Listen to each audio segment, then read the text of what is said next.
இன்னைக்கு முதலாளிகள்லேயே பெரிய முதலாளி. அவர் சினிமாவையும் சினிமா கலைஞர்களையும் எத்தனையோ குடும்பங்களை வாழ வச்சுட்டு இருக்கவர். அவர் இன்னைக்கு இல்லைன்றத நம்பவே முடியல. நேற்று தான் அவரோட பர்த்டே, இன்னைக்கு அவர் இல்லை அப்படின்றது ரொம்ப கஷ்டமா இருக்கு. நிறைய பேரோட குடும்பத்தில் அவர் ஒரு குடும்ப தலைவராக இருந்து அவ்வளோ நல்லா பார்த்துக்கிட்டவர்.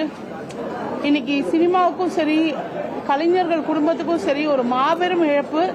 அவர் கையால நாங்க அட்வான்ஸ் வாங்கி நிறைய படங்கள் நடிச்சிருக்கோன்றதே ஒரு பெரிய பொக்கிஷமான ஒரு விஷயம்.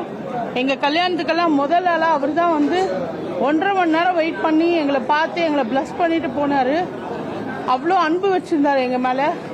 அண்ட் அவரை இப்படி பார்ப்போம்னு நாங்க நினைக்கவே இல்லை. அந்த மரியாதைனா என்ன, எவ்வளோ பெரிய ஆளா இருந்தாலும் கை கட்டி அவரை போட்டோல கை கட்டாம அவரை பார்க்கவே முடியாது. அவ்வளோ ஹம்பிள்னஸ் அவருக்கு, அவ்வளோ சிம்பிளிசிட்டி, அவ்வளோ டிவைன் பவர் அவர்கிட்ட இருந்தது. அண்ட் அவரோட ஆத்மா நல்லபடியா சாந்தி அடையணும்னு நான் கடவுளை வேண்டிக்கிறேன். அண்ட் கண்டிப்பா இந்த ஏவிஎம் ப்ரொடக்ஷன் ஒரு கோயில் மாதிரி கலைஞர்களுக்கு இன்னும் நிறைய படங்கள் எடுக்கணும். நிறைய குடும்பங்கள் அவர் வாழ வச்சிருந்தவர், இன்னும் அவங்க ஃபேமிலி அதை செய்யணும் அப்படின்னு மனசார வேண்டிக்கிறேன். எல்லா கலைஞர்களுக்கும், இயக்குநர்கள், ப்ரொடியூசர், நிறைய பேருக்கு இந்த ஏவிஎம் கோவில் மாதிரி. இந்த கோவிலில் இருக்க தெய்வம் ஐயா ஏவிஎம் சரவணன் அங்கிள் அவர்கள். அவர்களை சின்ன குழந்தையில எல்லாருக்கிட்டையும் கையை கட்டி ரொம்ப அன்பா இருப்பாரு. அந்த மாதிரி ஒரு முதலாளியை நாங்கள் பார்த்ததில்ல.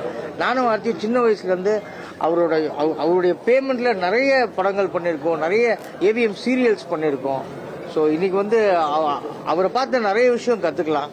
அவரோட அடக்கம், அவருடைய உழைப்பு, அவர் எப்படி நடந்துக்கணும், எப்படி மரியாதையாக நடந்துக்கணும் அப்படின்னா நிறைய எங்களுக்கெல்லாம் அட்வைஸ் பண்ணியிருக்காரு. எங்கள் 2 பேருக்கும் எங்கள் கல்யாணத்துக்கு அவர் தான் முதல்ல வந்தார்.